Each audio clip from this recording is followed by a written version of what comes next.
Before we begin, I want to say that I'll be sharing opinions and observations for the sake of creating conversation rather than preaching a truth.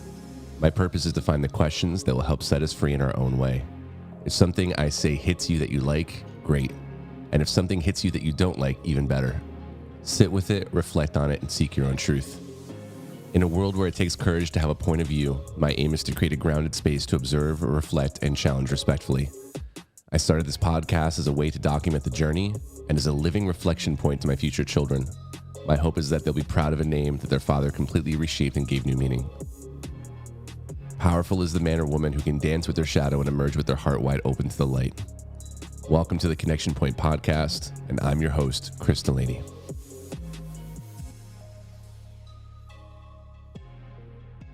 So I want to welcome everybody to the Connection Point Podcast. I'm your host, Chris Delaney, and today, on the very first episode of the pod, I want to share with you my obsession around a hypothesis when it comes to the consciousness of connection. Whether you're an entrepreneur, business owner, whether you're a leader, whether you're a creator, whether you consider yourself somebody who's spiritually gifted in teaching, I think that this idea is something that is crucial and connects us all together. Regardless of what we reflect on the outside, I can assure you that by the time we're finished across this journey, we're going to find ways for us all to deeply connect, and this should matter, because I do believe that we are all cut from the same collective consciousness. See, I believe that all human beings, regardless of the details of their lives, we can connect deeply and intimately on three core stories. These stories have to do with life and death, love, and spirituality. Regardless of whether or not you are spiritual, whether you consider it spiritual, my goal here is not to define that for you. I ask that any words that show up, you take them, you work with them, and you think about what it truly means to you. Get back into the meaning of these words and don't allow headlines or any blurbs on social media. Allow yourself dive in deep. So my guiding intention today is to use my journey as an example and to point why these ideas matter to the businesses, brands, and lives we're all building. I think that we can all take not just the details of somebody's journey, but the principles used. And I think we can all deeply connect on these. I'll be using the intentional connector, this beautiful business, this brand, this movement that is coming to fruition because of a beautiful catalyst like Clubhouse as an example, and how these stories really bring us here today. So if you are somebody right now who finds yourself really frustrated, lost, or concerned, or maybe you just find yourself really struggling because you're trying to figure out, how does this all make sense? An esoteric idea like intention. How does something like that written on a journal page 5 years ago turn into something that is now impacting people around the globe? We're going to talk about that and maybe bring your idea to fruition as well in the process. So before we begin, take a second and a breath and breathe into your intention in this very moment. Where is your attention going? Your energy flowing? And what does the experience of this day feel like when you put your head on the pillow? Seriously, take a second, whether you're listening to this live or you're just listening to this for the very first time, or maybe a second or third time. Take a second and breathe into your intention in this very moment.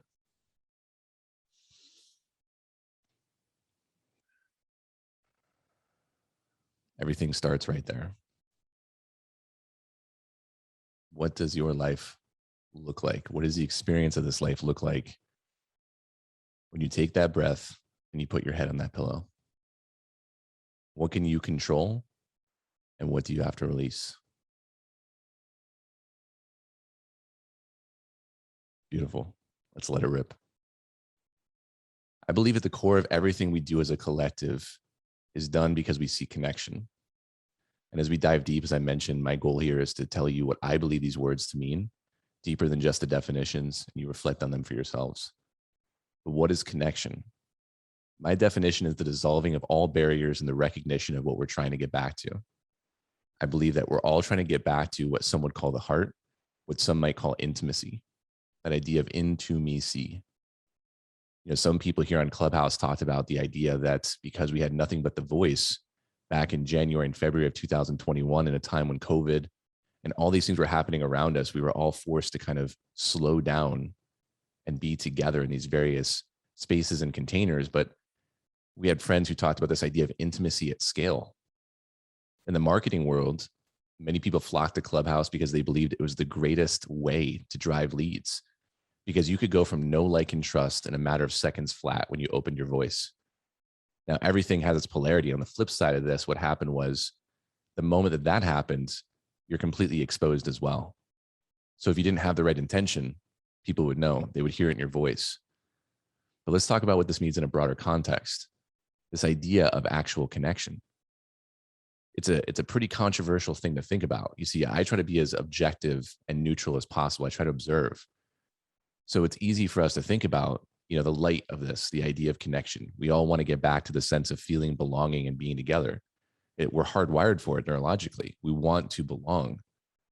But does that mean that we really conjure up and create this avatar or this persona that we create online and try to tell other people who we think that we are?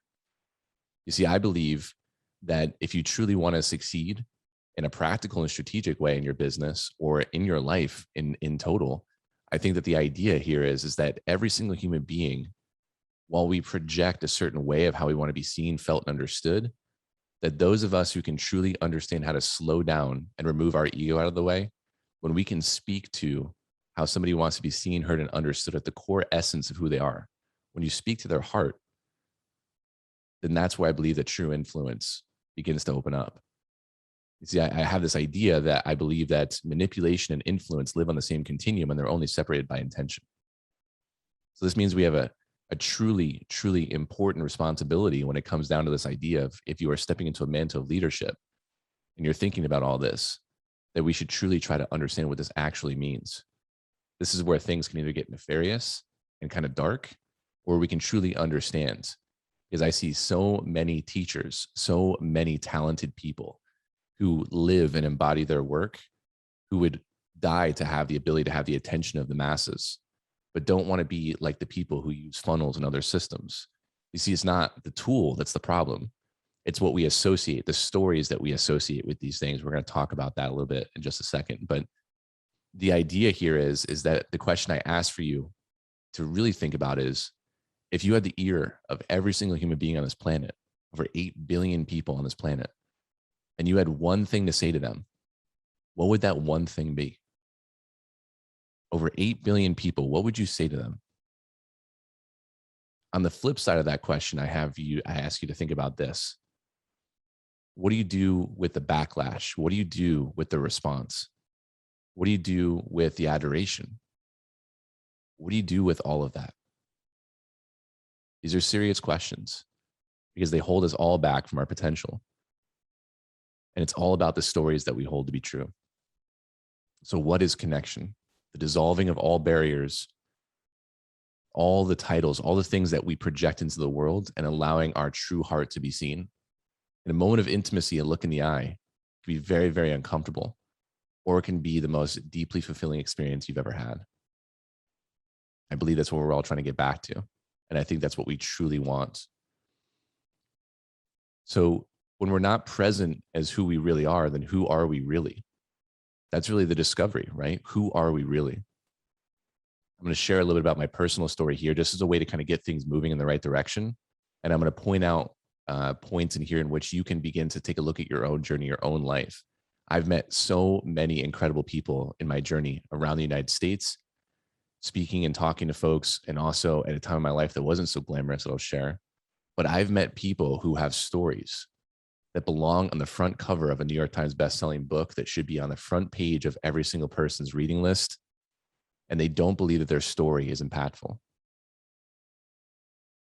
So let's kind of dive into this a little bit and see if we can help you uncover what that story is for you. And maybe I can use mine as a beacon for this. In today's episode, we're going to dive into those 3 core stories, as I mentioned earlier: life and death, love and spirituality. And then week by week, we're going to unpack this and kind of dive into these stories. Now, my goal here isn't to equip you with some story telling, platform or template for you to tell a story in your marketing or anything like that. I'm not a certified story brand coach or anything like that. My goal here is to just tell you a way, or share with you a way in which you can begin to make peace with your story, a way in which you can begin to look at it as a point of healing, a reflection point, and to start to integrate these things. I see healing and integration are one and the same. And to be able to then, as a whole person, go out into the world and begin to look through brand new eyes as you are a fully integrated individual. So let's talk a little bit more about this. You see, if you met me in June of 2016, you would have met a completely different person.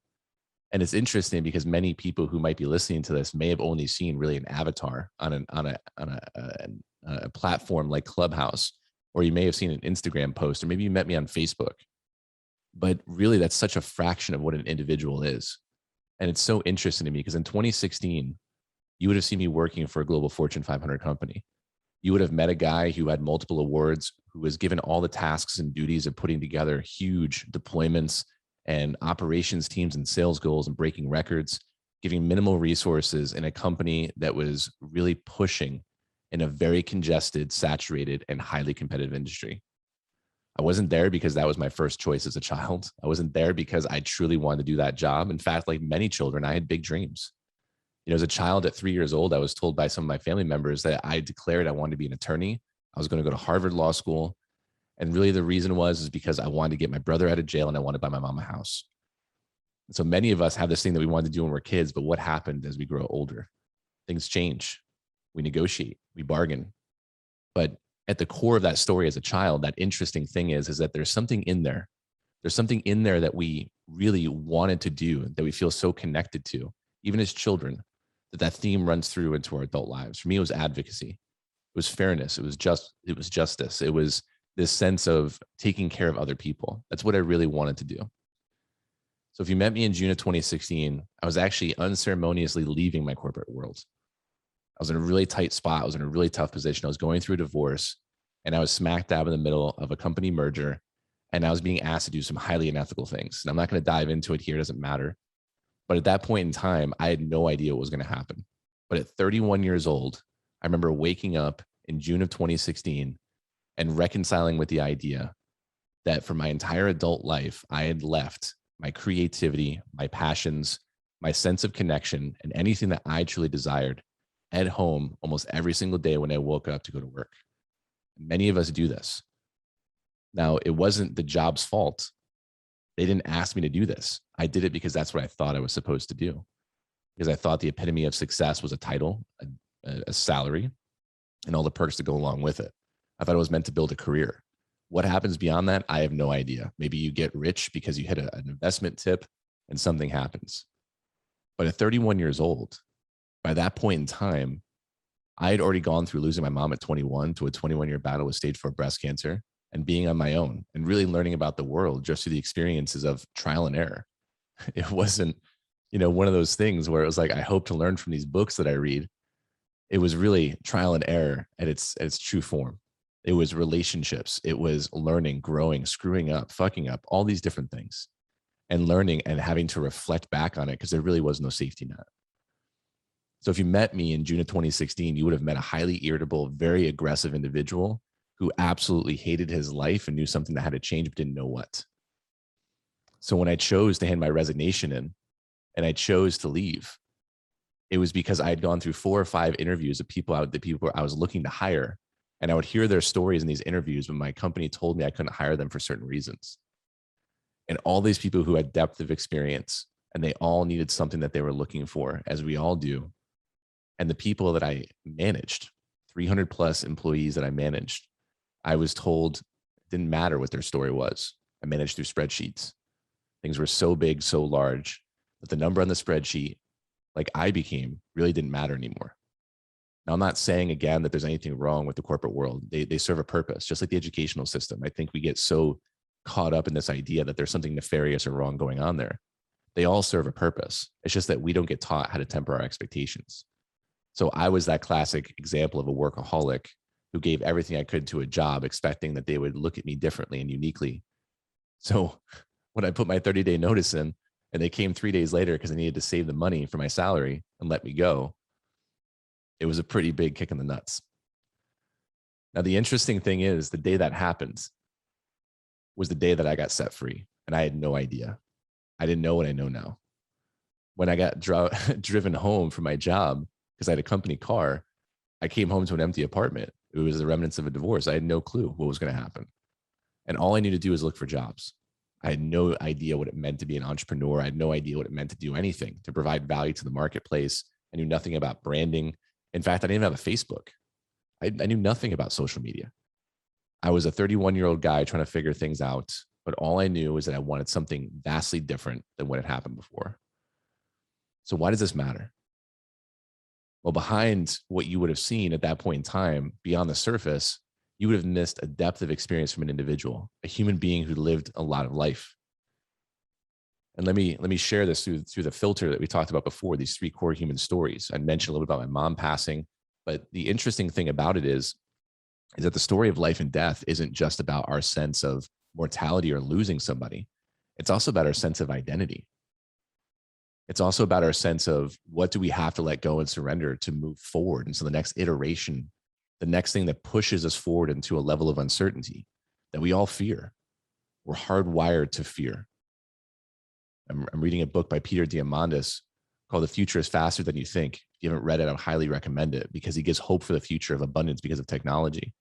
And he goes into a hypothesis around the idea that human beings, we're going through so much change. We're about to experience 20,000 years of technological innovation, the summation of coming out of caves and going to the internet. 20,000 years of innovation is going to happen in the next 100 years. And the human brain hasn't gone through an upgrade in a very long time. And so the parts of our brain that trigger and fire when it comes to seeing ourselves in the future are deactivated. And so it's very difficult for us to see ourselves when we vision into the future. And so we fear the future. And most of our life is predicated on the ability or the idea that we are to create a hedge against the greatest risk in our lives, to die or get sick. We amass capital, we amass all these things because we really want to hedge our risk right now. Most people right now fear the idea of getting sick because if we get sick, then we don't know what's going to happen. We have no idea what could happen. And that sense of uncertainty scares us to death. When the reality is that the only thing certain about life itself is uncertainty. It's really interesting. So let's think about this for a second in our own lives. And I encourage you to do the same. In your life, your connection to life and death, we've all gone through some form of loss. We've all had to mourn. We've all grieved. We've all had to think about the loss of something that we deeply connected to, something that we deeply loved. And so when we think about this as a catalyst in our lives, the question becomes, is it creating a sense of our loss or is it catalyzing a sense of wanting to live?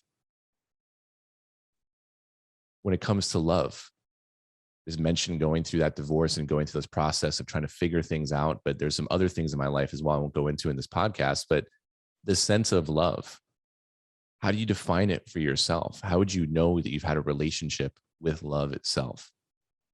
Love for me has taken on a new definition, especially as you get into this realm of understanding that love could be this beautiful butterfly and fairy tale thing that we get taught as children with Disney movies. But there's also some beautiful things that come up when it comes down to things like setting boundaries. Setting boundaries is an act of love because what it does is it helps people understand the expectations. It helps people understand what's healthy, what's safe. So that sense of love becomes very, very important. It becomes different. An act of love can be fierce. An act of love can be something that you're advocating for. So the sense of love is super, super important as well. And then there's this sense of spirituality, the meaning beyond what we're doing day to day, the sense and hope that there is something much greater.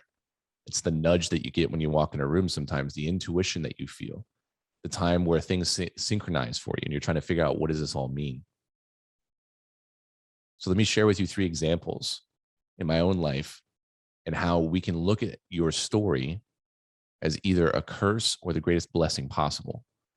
And I believe that when you start to begin to distill this story down, when you begin to tell, right, from the scar, not the wound, we talk about this so much, especially on a platform like Clubhouse, where all of a sudden you have an audience and people here who are interested in hearing from you. And you want to share so badly because we all, again, are seeking connection. How do you begin to understand how to integrate your story and use it as a launching point for yourself? How do you begin to use it as a way to infuse a business idea that you have or a brand or whatever that is that you're creating for yourself? It's the difference between sitting with it and asking yourself a question.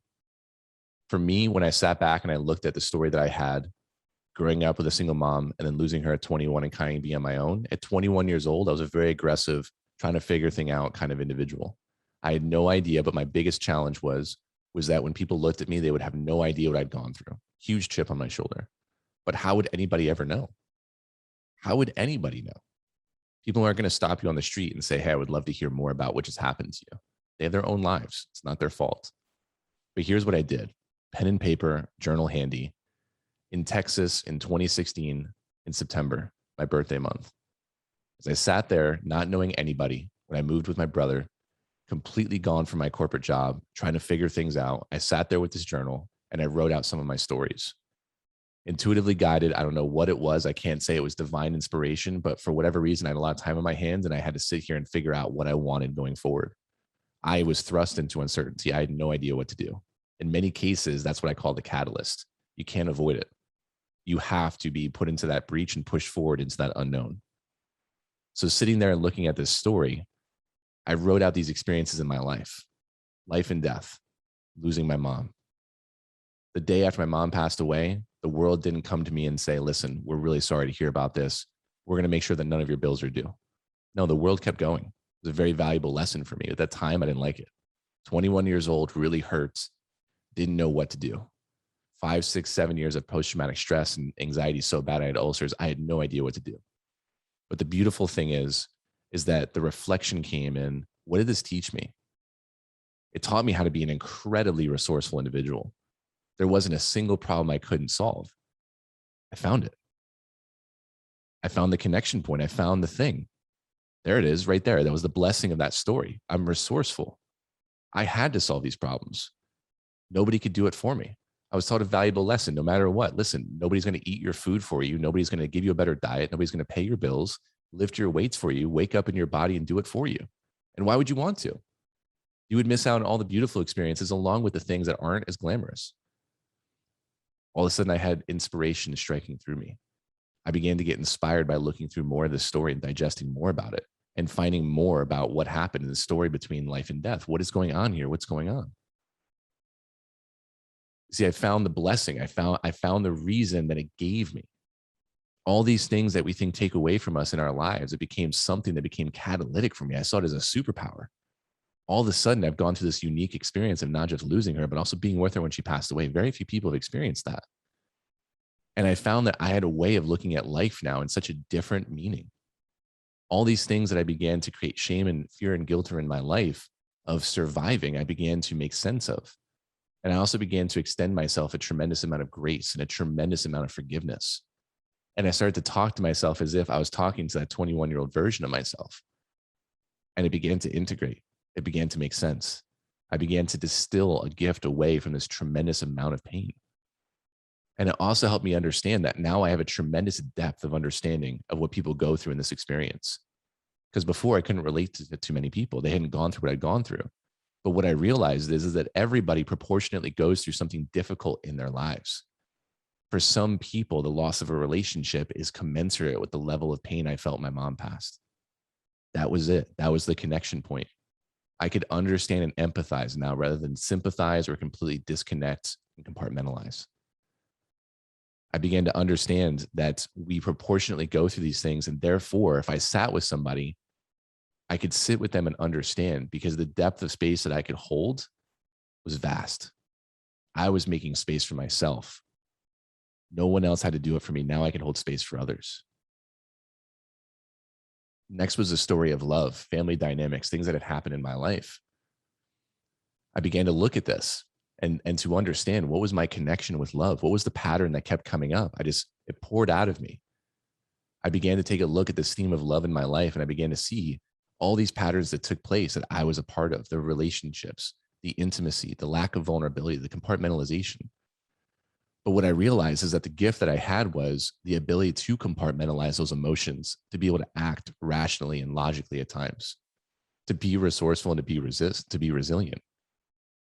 Whether I knew it or not at that time, what I was actually doing was tapping into the understanding of my masculine dynamic, the masculine energy in my own life, the ability to be that person no matter what. When the shit hit the fan, I could be relied upon because I could literally understand how to slow things down in the chaos and the crisis and begin to understand what was going on around me. Not very good for a relationship when you have somebody who wants affection and attention, but that's also what I wanted too. I deeply desired connection, affection, physical touch, deeply desired connection to this idea. I love music. I love poetry. I love all these different things, but I wasn't able to express them in that moment because I felt like I had to live in that fight or flight mode of getting ready for the worst thing that could possibly happen. So what did I do? I began to try to figure out where this gave me a gift. What was the gift in here? The gift was being able to slow it down. The gift was being able to compartmentalize, but I just had to learn the key of how do I turn it off and turn it on. That was the key. When I tell you that right there was the difference between going through massive panic attacks and major nightmares and post-traumatic stress of losing my mom on a nightly basis in my dreams, it evaporated everything for me. It evaporated the feeling, the heaviness in my chest, the inability to breathe. And I said to myself, this is something I can relate to somebody on and to understand. You see, there are single moms out there right now every single day who are raising children and trying to figure it out. My mom raised me every day as well as a single mom with a death sentence. I can't imagine what that's like, but you know what? I can relate to it because I was a son of a mother like that. And it allowed me again to understand more about others. The third and final story about spirituality, this is where the catalyst happened for me for everything that we see here today. At 21 years old, I had had a near-death experience. I had a grand mal seizure and ended up passing away. Like 6 minutes, my heart was stopped to waking up to one of my good friends pounding my chest and giving me CPR. At that moment in time, I had not understood what was going on. In fact, ridiculously enough, and I've shared this in other podcasts, it was actually in the middle of a psilocybin trip. It was pretty wild. Massive anxiety attack, trying to figure some things out. You come to, and all of a sudden you have somebody on top of you who's scared, sheet white ghost, trying to figure out what's going on. And it brings things into crystal clarity. When I had gone or whatever happened, I'm not trying to say that this was some kind of religious experience or there are pinpoints of light. I had an experience of listening to two voices. These two voices, one was a very powerful male voice and the other one was a woman. The woman was pleading for me to stay. And that very powerful male voice said to me, or said, I guess out loud, he hasn't fulfilled his purpose yet. He's not going anywhere. When I came to and woke up the next day, it was St. Patrick's Day. I had no idea what happened. I looked in the mirror and I couldn't believe something like that happened in my life. We're talking about a guy who had these dreams, like I said earlier, going to law school and doing all these different things. My life took a totally different turn. Years later, I found out after connecting with a medium. This sounds ridiculous, but it was a medium. I'm a highly skeptical person. And this medium sat down with me and it was one of my best friend's wife's cousins. There you go. Put that in a flow chart. She sat down with me and she said, I really want to talk to you about something. It's really, really important. And so I was open. And she said to me, listen, I know that you were adopted. And she won my trust right then and there because not many people knew at that time that I was adopted within my family. And she said, you have two very powerful guides in your life. One is your mom. I can tell that's who she is. And right now I can tell you that she is without a doubt here and advocating for you. And she's doing a ton of work on your behalf. The second one is Michael the Archangel. Michael the Archangel is responsible for making the decision of who stays and who goes. And he's on your side. I didn't know what to think or feel, but I had massive chills in my body and I couldn't understand what was happening at that moment in time. I'd gone to St. Michael the Archangel Church as a kid. And then I went to a military high school where we used to say a prayer that said, St. Michael the Archangel, defend us in battle. So this entire time, I had no clue what this meant. But as it unfolded a decade later, I'm in West Texas again. And I get a DM on Facebook after joining Facebook. And I get a message still to this day that's on my phone from somebody who only knew two of my best friends, but I had no clue who she was. And this was at a time when I had completely rebuilt my life after I've done this integrative work on my story. And I was in the insurance world at the time. And I was doing really well, financially abundant, because I led with this idea of connection. I was in a place where I knew nobody, and all I did was lead with a story and a willingness to listen and a willingness to find out what was valuable to other people. And at this time, I had solved my money problem, the biggest challenge that I had. For many of us as entrepreneurs or self-employed, the first problem we have to solve is our money problem. And she messaged me, and I was walking into a major decision maker meeting, and she said, I need to connect with you on something, and I don't know whether you believe in this or not, but I get messages from people who've passed away. And I said, well, listen, at this stage of my life, I'm pretty open to a lot of things. I would love to hear what you have to say. She said, well, listen, this is coming from a woman. I think it's your mom. I'm not sure. I have no idea. She doesn't know me from anybody else. And this was the day after I did my first Facebook Live on Facebook, obviously. And it was a deeply uncomfortable experience, but I knew it was going to be something that was a major milestone in my life. I ripped myself apart. I thought I looked terrible. It wasn't the greatest experience ever. It's actually still on my Facebook, but either way, I knew it was something that I was tapping into, something that I had to share. And she said to me, listen, your mom is saying to you that if you don't begin to love yourself for who you are and to let go of your past, that you're going to die in a worse fashion than she did, and probably faster. She is emphatically begging and pleading that you begin to just love yourself and see yourself perfect in the way that you already are. Imagine getting a text message or a DM like that walking into a decision maker meeting. I was blank the entire time. I had no idea what was going to happen. That was the major catalyst in my life. In November, December of 2016, it completely changed everything. I sat down with this. I took a moment and I really reflected on it. And I looked back at the work that I'd already done, taking a look at my story, looking at my connection to this idea of life and death, looking at this sense of my connection to love, and then also looking at this new journey that I was on to try to understand what the spiritual journey meant. And I made a promise with myself that anything that came in my head would come out my mouth. I would never allow myself to not share a truth or something that came in or came out, because I grew up with a lot of deception, a lot of manipulation. Now, how does this matter to all of us here? How does this connect? Well, what that led me to was this idea of intention. I had no idea what it meant, but I knew that something had to change. At 31 years old, I'd pretty much shown up as a participant in my life. Most of my decisions were made for me, or at least I thought they were made for me. I would have never known that I had any kind of connection to how my life unfolded. No clue. And it was around that time that I sat down with a blank page in my notebook and I began to think about what this idea of intention meant and how much I wanted it to share with other people. The people that I had met in business, the people that I had met randomly around Texas and around these different places, I would have people open up some of their deepest, darkest secrets with me when I shared with them a little bit about my personal story. I didn't vomit on them about everything because I could show up in a very sovereign and grounded place with the story. And then they would open up with me very quickly because they could trust me and they understood that I could understand. It was like as if I was given a golden key to unlock the ability to connect with anyone at any time, anywhere, as long as I was willing to slow down and trust that the person in front of me was the person I was meant to connect with. My business flourished. My connection to my purpose flourished. All these things began to open up. But it was only until I made peace and understood the power of my story. The story became the gift. Just like everyone here has a story as well. Everyone listening to this has a story as well. And it's all about our reconciliation, the connection point of how these make sense to us, the decisions that we made in our lives as a way for us to share with others. And what I started to write down was what I wanted for the future. You see, I had seen this crazy guy on Netflix when I was sitting in my brother's spare bedroom in Texas. Imagine going from this great corporate job, great salary, married, and everything else, and all of a sudden I'm living with my brother in a spare bedroom in Texas.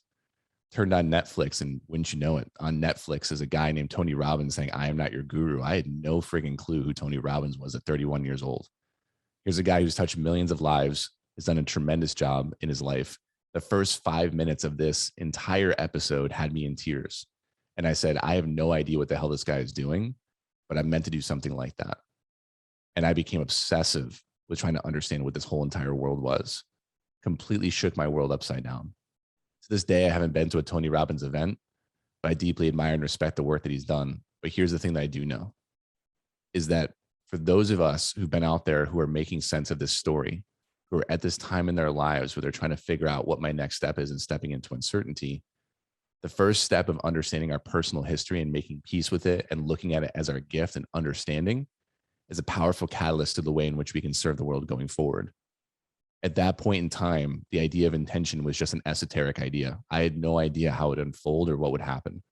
But I do know that it became the core of everything that I shared on every social media platform. I know that it was something that I deeply connected with and tried to share with the world because I believed it was the thing that we were all missing. If we could all understand how to act, think, be with intention, everything would shift and change. The intention is about where our energy flows. It was the practice of doing the story work. It was the practice of figuring out, by the time this is finished, what do I want this to be and to look like? And I would write intentions down every single morning. What's on my to-be list? What am I going to experience today? And then track back and see how these things would unfold later. So bringing it to this current day, when I came to Clubhouse in January of 2021, there's a lot of life, a lot of experience that happened between 2016 and 2021. A lot of hits and misses, a lot of iterations, a lot of trying to figure out what this all was. But when I showed up to Clubhouse, all I said was, I have an idea, a point of view, that if we could all be more intentional, if we could all understand and we could all realize that we have these three core human experiences, that I don't care what color your skin is, where you live, what kind of money you make, or what you do for a living, that we can all find a commonality and a connection with one another. The first room I ever opened up on Clubhouse was just a shoot the shit room. It was a room to connect people together. And in that room, I asked people to do something very simple. I asked them to put a ridiculous avatar on that made them look really, really ridiculous. I asked them to introduce themselves in the third person and to share an embarrassing story about themselves. I don't care what your LinkedIn profile looks like. I don't care what your accolades are. The moment you begin to let that all go is the moment you begin to experience tremendous fulfillment and connection. And guess what happens? On the flip side of that is a willingness to want to do business together. It's a willingness to want to build potential partnerships, endless possibilities. We forget that we were kids once, and all we are is adults now, walking around hoping for the best. As we began to keep sharing and opening up, all I kept doing was sharing this idea of what it means to be intentional, to be radically responsible for your energetic presence, to understand what you stand for. And when things happen, to not look for the reason to be emotional about it, but to seek clarity, to seek out and understand from everyone around us. Because we have no idea what's going on in the mind of other people, but we can certainly figure out how to connect with each other. So what does the future look like for this, and where are we going? The future of this is that the platform of the intentional connector has been built upon the premise and the idea that we can all connect in various ways. Nothing separates us if we truly allow ourselves to dissolve those barriers. Because we all desire that connection. We all desire that intimacy. And I believe that the future of business, of brands, of media will be us looking for ways to connect. You see, Clubhouse gave us a few months of what's possible in a time where COVID happened and people were isolated and disconnected, and collaboration was happening left and right. It gave us beautiful relationships. It gave us incredible experiences. It gave us an understanding of what it's like to listen to the power of somebody's voice. When somebody has done the work to integrate their story, when somebody's done the work to understand where they came from, you can hear it in the quality of their voice. You can hear it in how they show up and their energetic presence. And we're just getting started. So as we wrap up on this first episode of The Connection Point, I encourage you to think about this as a takeaway. The greatest way to show appreciation is to do something with what we have going on here. So what can you do? Take time with those 3 stories for yourself. We're going to explore them in depth over the next couple of months together. I have some great friends and people I want to bring in, and I want to have these conversations and show you how this is possible. Now, listen, whether you want to apply this into your business, brand, or lives is totally your choice. I can't control what you do. Again, going back to the very beginning of this episode, it's all about your intention. What do you want to do? And if you had 8 billion people's ears, what would you say? Take some time with that story. Find out how your story is your gift. And if you want to connect further, you can learn more and connect with us on Clubhouse. Join us over at intentionalconnector.com. And either way, you can also DM me, or you can also email us over at team@intentionalconnector.com. I would love to know more about your story. I can't wait to share more. Remember, the beautiful life that you desire is not a matter of chance. It is a matter of intention. Believe in everything that you're creating. And I can't wait to hear more about what you are creating. Until next time, take care. This has been another episode of The Connection Point. And if you want to support us, then you can do it in the following ways. Leave us a review on your favorite podcast platform. Like, comment, and share this with someone who needs to hear it, and connect with us on all social channels. And if something moved you in this episode, then join us in the Intentional Collective, a private community where we take the conversation deeper while providing coaching, guidance, and support, all at theintentionalcollective.com. We look forward to seeing you next time. And until then, we believe in you and your mission and can't wait to hear more.